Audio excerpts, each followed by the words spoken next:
What's good, people? Sam O'Reilly from Fight Talk. Delighted to be joined today by 9-0 prospect Charlie Schofield. How are you, mate? Cheers, mate. Thanks for having me on. Appreciate it, pal. I'm good. You? Of course. Very good. I want to go right back to the beginning. How you got into boxing, why, and not football like most kids tend to do nowadays. What got you in the boxing gym? I was always like an active kid anyway, to be honest. I used to love training, so I loved all sports. I mean, I used to swim, football, I used to do anything, but I really loved boxing. Something about punching a bag and, punching someone and then getting punched in the face back as well, that I used to love. I got in the gym young, about 8 or 9 years old, and my dad took me down to my first boxing gym, and I just got the bug for it. So, I carried on training, and I just loved the training. And then when I was about 10, 11, I remember my old coach, Charlie Schofield in Manchester, saying to me, I could get my amateur license, and that was my first amateur fight, so I did do. And I just loved it from there on. As an amateur, I had about 30 odd fights, and then I moved, when I was about 14, 15, I moved to Northside as an amateur as well, in Clayton at the time. And then I started to kick on a little bit more in my amateur career. I picked up a couple of amateur titles, like the national CYPs and the junior ABAs. And then I was about 18, 19, and I decided to turn pro. And then I went to Bobby Rimmer at the Phoenix camp in Denton in Manchester, and that's where I've been ever since there. I'm now training with his son Rob Rimmer, and the pro career is going great. Yeah, you said your dad took you down the boxing gym. Was he into boxing? Did he box himself or? Yeah. My dad used to do. He wasn't like he didn't have a license or anything as an amateur or a pro, but he'd always be in the gyms, sparring with his mates and stuff. He always had his hand in there, so that was kind of like what he got me into. But my dad got me into it. So when you said you're 18, 19, you decided this was what you wanted to do. You wanted to go pro with it. Was your family all behind you, or was there any? Sometimes you get a bit, a mum will be a bit apprehensive about you taking punches for a living, or was there any of that? No, you know what? Everyone was really supportive, and even my girlfriend especially. She's really, really supportive, but she hates the fact that there's a chance of me getting hurt in the ring. It's a massive chance of it there. But she's really supportive at all. My family's really supportive.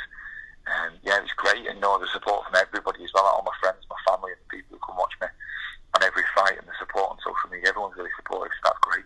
That's brilliant. So promotionally, who are you with promotionally? Yeah, my promoter's Steve Woods with VIP Promotions. Okay. I've turned over with him, so I've been with him now for like the past 2.5 years. All right, you're 9-0. You've built up a good record. Well, you're 23 now, yeah? Yeah, 23, yeah. And I think your last two were 2 6-rounders. You were due to fight last week, but you had to pull out of an injury. Is that right?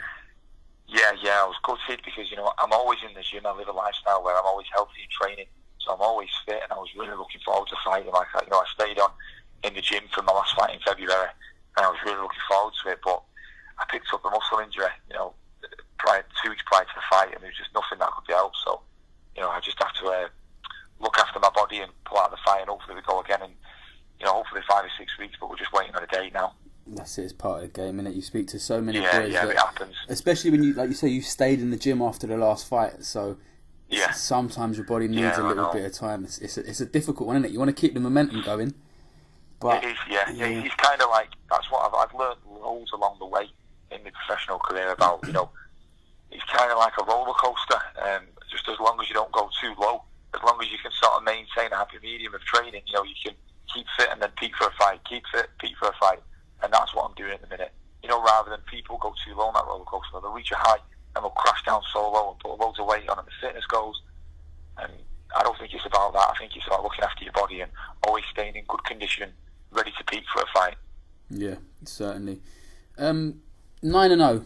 We touched on it. Have you sat down with your management? Is Steve Wood your manager as well? Yeah.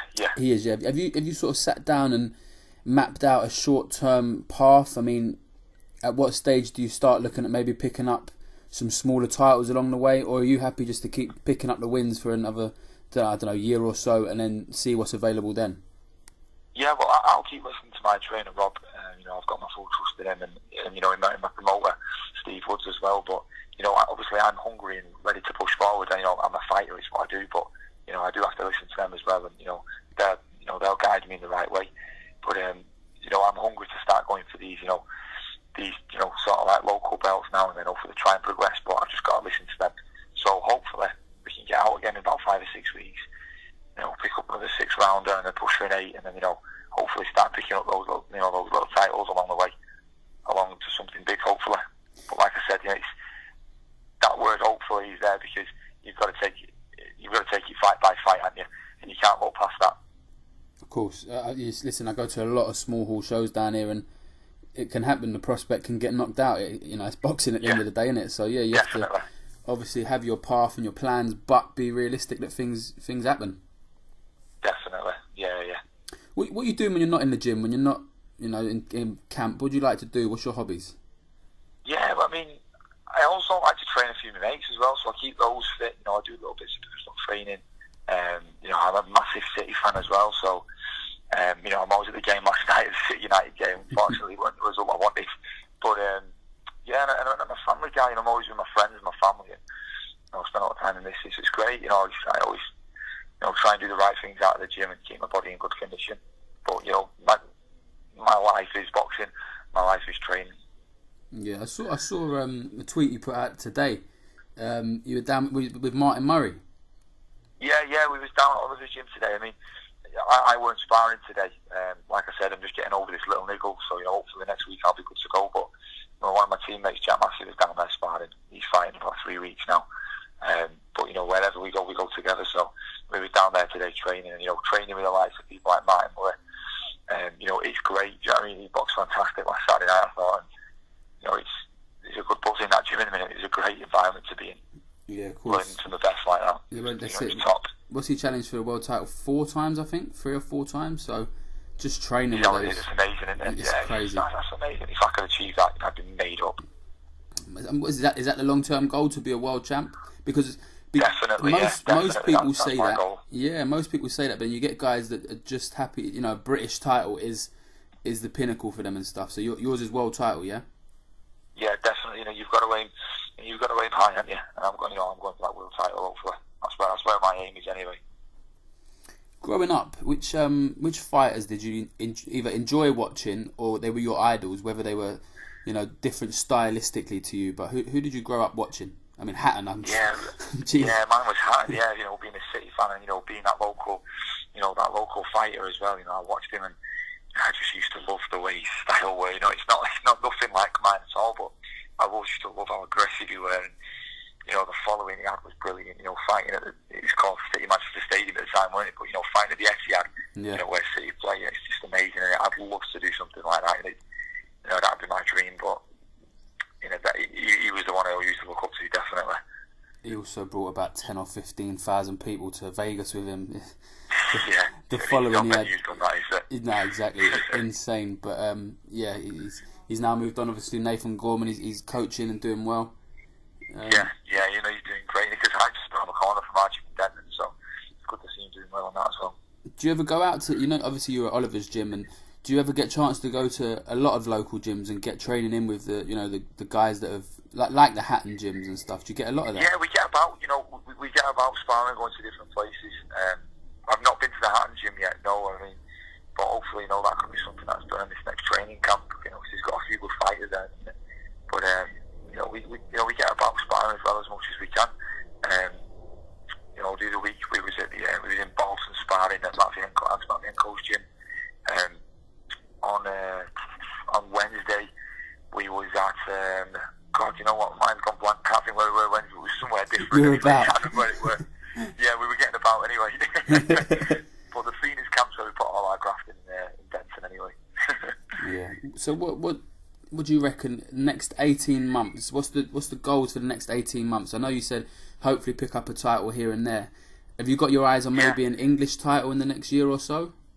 Yeah, I mean, the next 18 months, that's a massive, it's a huge time in boxing, that, and hopefully that is plenty of time for me to develop and, come into the fight, develop into that fighter I want to be and what my coach wants me to be. But, I can't predict where it's going to go, but hopefully, I stay unbeaten and I get some good tough fights and I keep learning, I keep progressing and I stay on that right path that, we've got, and hopefully I can push towards those big titles.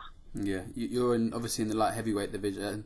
It's a division that, you know, it's sort of more up and coming at the moment in the country. You got definitely. There's some great fighters coming out there, and like you said, then it's a division where it's just starting to come to life again, isn't it? Yeah, that's exactly what it feels like. Now, on the May the 20th on the BT Box Nation card, you've got down here the Southern Area title, and that's Anthony Yarde. Obviously, he's making a lot of waves. A lot of people know about him. What's your opinions on him as a fighter? Yeah, I think he's a great fighter. You know, the last fight I watched of him was the one, I think, over in America. I think he put the kid out in about the second round, first to second round. You know, he looks strong. You know, he looks like, you know, a good muscly athlete. And he looks like he's always in the gym. You know, obviously fair play to him. You know, he looks like a good professional. And you know, obviously all the best to him in that fight. But it's a good division. You know, there's some good fighters out there like him. You know, you've got Buglione, Summers, Burton, Tatham, Conroy. You know, it's a division where it's all happening. And hopefully in the next couple of years I'm going to be a part of that. Definitely, be nice for you to get in the mix with these kind of guys. Like you said, they're all making the sort of noise and stuff, but you're getting that record built up now nicely, and the experience is coming with it. Yeah. Hopefully, we'll see you in with these guys in the next year or so. Yeah, definitely, mate. That's where we're going anyway. Hopefully. Let's just sort of finish off. I like to, you know, your sponsors. You've got people helping you in this, because everyone knows what a difficult game boxing is. Yeah, of course. Yeah, I mean, I literally couldn't do it without my sponsors. You know, they help me so much. I mean, I've got some great companies on board.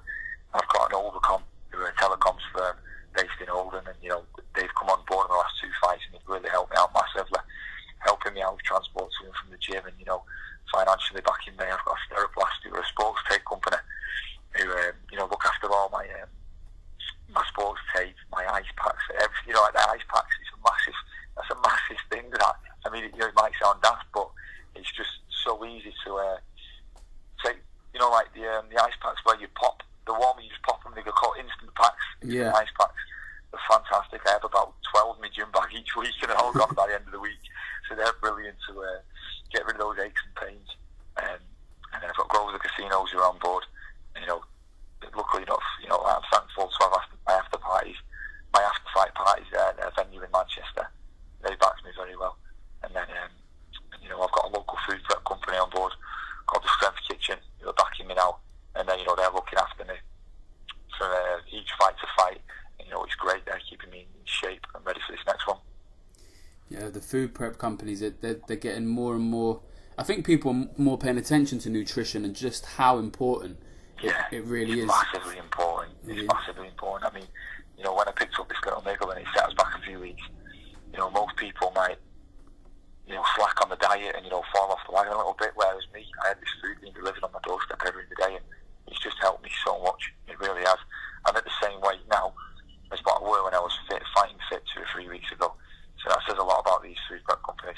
I can't thank them enough for it. Superb, mate. You need the help you can get.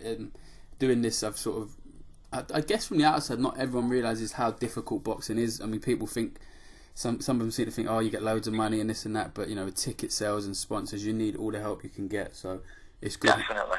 Good having those people back. Yeah.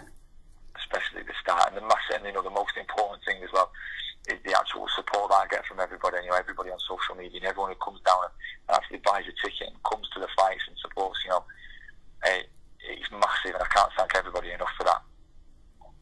Definitely. Well, listen, Charlie, pleasure taking up 14-15 minutes of your time. Great talking to you, mate. I wish you the very best in the Cheers, short Sam. term. Thanks very much, mate. Definitely, mate. We'll talk again soon, mate. Definitely, I really appreciate that, mate. Let us know, pal, when you've put it together and stuff, and you've finished it, and I'll get it out on my end as well. That's brilliant. Will do, mate. Thanks for talking to Fight Talk.